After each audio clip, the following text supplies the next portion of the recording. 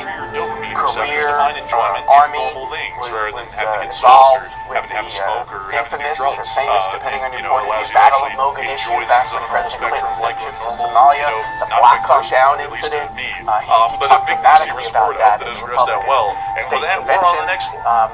He's And also a retired big now, shout out to 71. Crispy, who put in a $20 So it was an interesting debate Crispy that we support. had. And we do I mean, appreciate you very both much, Crispy, for very always civil supporting the with each channel other. like Well, you. yeah, And we appreciate you once and again. Russell, I think, And while we're at it, a big shout out to CMP and C6, who put in a 20 as well. comes Said, across LSA. as more experienced, And a big as thing he's she more was life more experience. CMB and long live the least I mean, you can't argue with that. But I think being a veteran always helps in any race, and certainly in Maine, where 10% of our state with that, we're on the next one. And our next one Okay, here we goes continue to to Ken watch the this Shearback, who put in a 20. unfold And Ken here. said, I came in late We 30 think- minutes, but I got to see that oil tank At lit. this point, The it best was, enforcement what, enforcement 45 in minutes ago LSA that and we take thought one we from were the going chat. to get the You try to go results, back and and they watch the had story. a That's technical one of the issue best with their parts. stream. We were absolutely having a blast. Yeah, But I gotta so say, now I'm happy I you enjoyed the yeah. 30 minutes in. You got a good Yeah, we look over the show. monitor, too. I keep looking over to see Scout, checking the microphones, probably in its checking to see if the entirety, batteries are because still it going is because it's one been hell so of a long. story that had everybody waiting. Do we want to check back in with Christian to see what the holdup is, if there is any news at this point? And we'll make sure to get a live chat in your honor. So, Matthew, what do we got? He's there, he's ready. So the line is ready. Hello, hello. What's the holdup, Always ready, Christian? always listening. Said, again, the I wish I could tell you, Phil. I really don't know. I think we're at the point where I would this say is yes. only up I to, think so, but I think it's one going woman, like, Dean and I'm not saying this in a of political working way, on but this this for is the 3 way I decades. see it. It's going to take the I U.S. don't have public any voting in updates on what leadership is that's going not on, but I can tell you more about how much this cost back in 2018. I did look that up, so they have it itemized on the website, the Secretary of State's FAQ page. So yes, some of those costs are courier costs. In total, it was $441,000.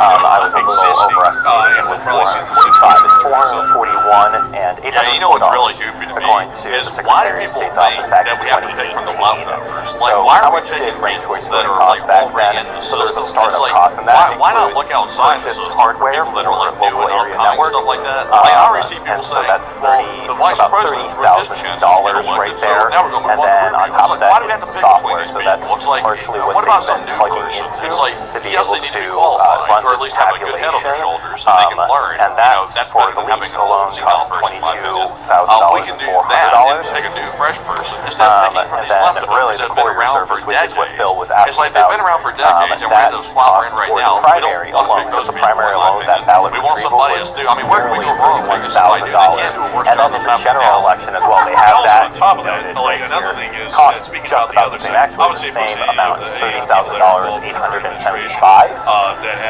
But the biggest cost is really the printing and delivering of separate referendum ballots that was in that primary election. Of that $441,000 marker, that made up $260,000. So we're seeing a very large chunk of that total sum just coming from printing and delivering separate referendum ballots. Now, one could assume that the delivery of that included the DHL, UPS, Postal Service, or whatever, including the printing of the physical paper ballots. Just taking a look over my shoulder here to see if we've made any progress. I don't see any progress quite just yet. But overall, one would expect that with a little bit more, it might not actually cost that $441,000 because that is including the primary and the general election. Now, this is something that's going to be calculated once this process is all wrapped up. And I could assume that some of this overtime that the state employees may be getting is going to get factored into that, but I would offer the point to make that many of these state employees would already be working, so you have to take that into account into what this cost would be. But again, these are numbers from 2018, and we're talking about an election that is a little bit grander in scale in terms of the ranked choice voting elections that they have to tabulate here, and you are accounting for that it has been almost a decade, 8 years, since those elections were taking place, but that is including the primary and the general election, whereas this is just the primary election, Brian and Amanda and Phil. So Phil got your answer, your question answered there. I mean, there are costs, as it's outlining, and you know, that's a fair complaint. All right, so with that, we're on to the next elections. It's a choice. Our next one here is going to go to none other than Ginny the Pooh. Thank you very much, Ginny the Pooh, for that $20 support. And he said, Food Pants and Ginny need to be brought to justice, among other egomaniacal sociopaths. And the people of each of the countries need to take their countries back. And Viva, allegedly.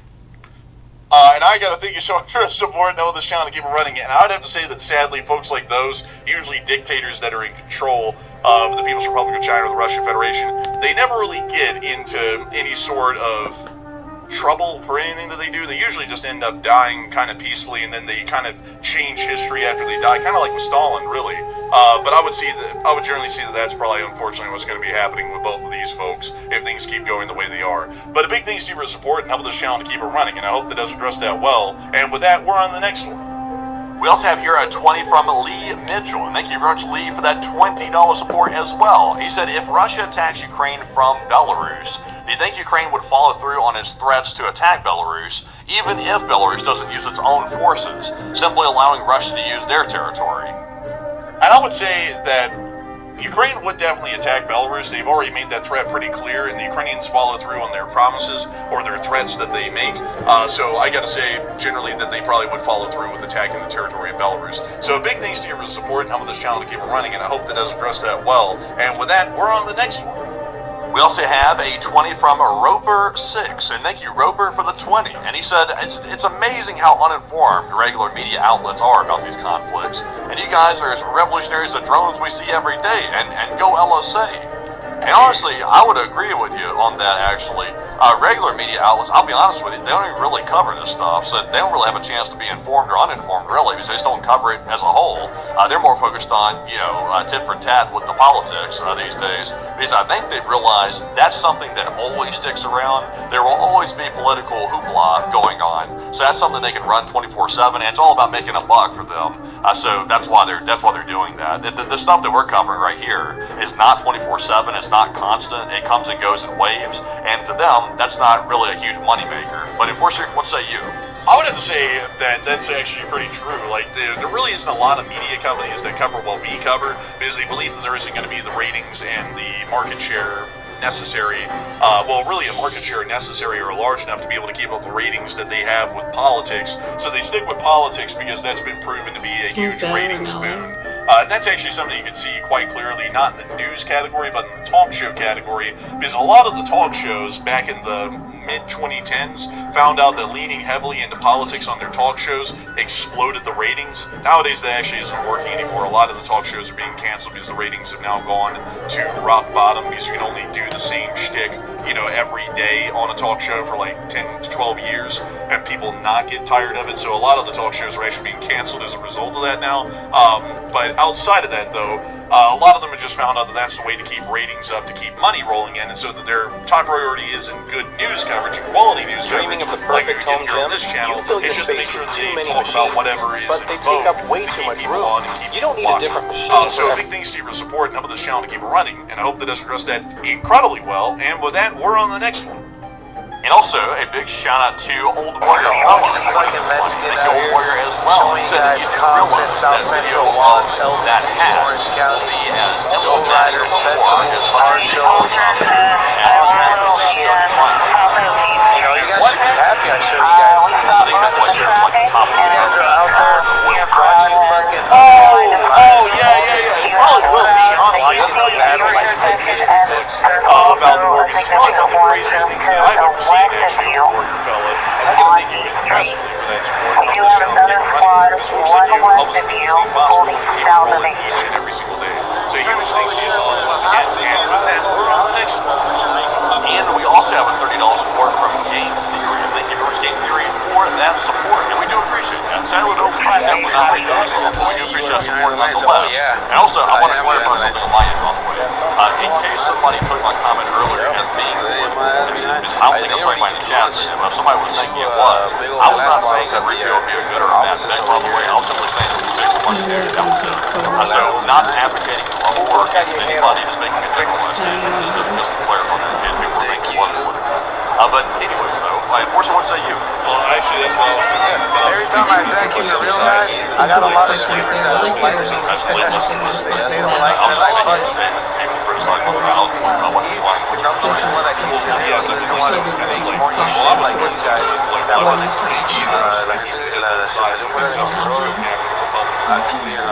So I was trying to say, yeah, I wasn't going after anybody.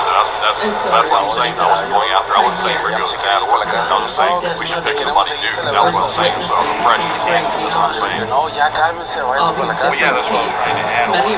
Like, I was saying, whenever the other side just pick someone there, I picked someone. I was trying to get to, I was just pick someone fresh. So I was just saying, the crowd got our And I didn't get that out, so it kind of left it where it was. Yeah, one of the worst ones that they shit on the microchips they sell on the street, dummy. We also have a 15 from Aussie China. They do Aussie as well for the 15. And also said the Russian is shooting the lid It's of the almost tank like from under. to get material out of the ice. Shooting flapjacks. And it really is deduction. Stuff that they post is like fake. Stuff like that is really being done. And I was going to say, it kind of does remind me of that, to an extent. The big things to some and with that, we're on the next one. Yeah, way before our children were even born. And they said, The fuck are you talking about? How do you think we became victims and targets ourselves, you dumb fucks? My name's Mary. We're at the Governor Hill Mansion in Augusta, Maine. I have 4 children here, and my youngest 2 are in the hands of sick fucking murderous pedophiles. Really sick fucking people. They've already been fucked and tortured for years. Dude, we've been on the program since the year 2000. Okay, this shit is nothing new to us. Very aware of it before our children were even born. How many times do we have to fucking tell you that? And that's how we became targets ourselves. And they get the help of fucking druggies and nasty fucking cunts and sluts and marketers. And they pull out their strings any way they can. Get the Karen, the non-vaxxer, the bully, whatever the fuck it is. People on these systems within the state departments, they'll dig up anything they can. It's a fucking business, and it's gotten so out of hand and disgusting, especially since 2010. The private investigator who shot himself was trying to fucking tell people, and he got fucking jackhammered by sick fucks that moved down to Florida who get their kids involved trying to fuck with our kids and set them up. You stay the fuck away from them and watch your fucking backs, you nasty pieces of shit. Let me fucking tell you people something. The proper authorities here in Augusta, Maine better help these kids. This is connected to fucking abuse networks all around the world that are getting people killed. I'd wake the fuck up if I were you and start reporting the facts and helping those kids, because these dumb fucking monkeys around here don't give a shit. Do you understand? They don't fucking care about you or your kids. They care about their fucking drugs and protecting their fucking crimes and reputations and not acknowledging reality. But it's amazing how the media and people sit around talking about their childish fucking beliefs and concerns and telling ghost and alien stories. What the fuck are you people doing? Much love, health, and peace to the rest of you. If you have any other questions, comments, or concerns, we're right here. Take care now. Peace be with you. We're gonna go take a shower and then do some more stretches. We might make some pancakes. How about you? All right. Yeah, thank you. And